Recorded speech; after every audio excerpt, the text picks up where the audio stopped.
एका शब्दात विषय संपवला होता की विजय आमदार साहेब म्हणून नामोल्लेख केला. आता काय सांगाल?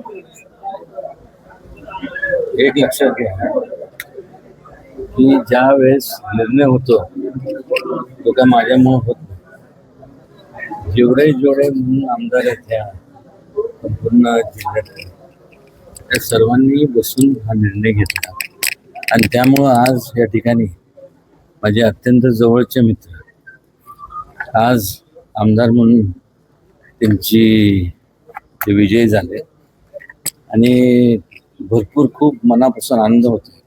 कारण की केवळ ही आजची मैत्री नाही, मनोजदादा असतील, सुनील असेल, काटकर तात्या असतील, ही सगळी गेले किती 1 2 3 मोजता येत नाही, म्हणजे 20पेक्षा अधिक जास्त वर्षाचे. कुलदीप असेल ना तर सगळ्यांची, भीमराव काका तर काय सगळ्यांनी ज्येष्ठच आहे. या सगळ्यांनी पाठिंबा दर्शवला म्हणून आज माझे मित्र धैर्यशील दादांचा हा विजय झाला.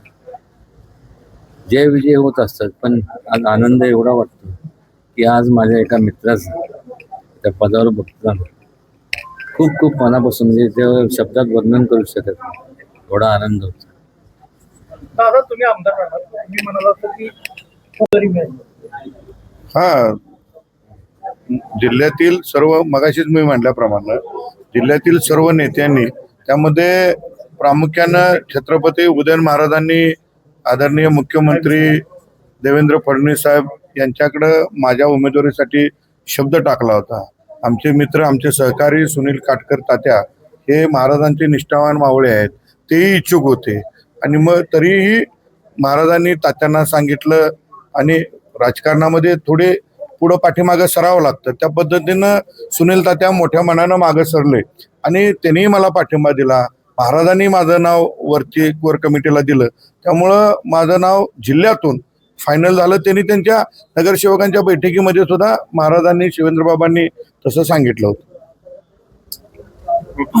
ओके.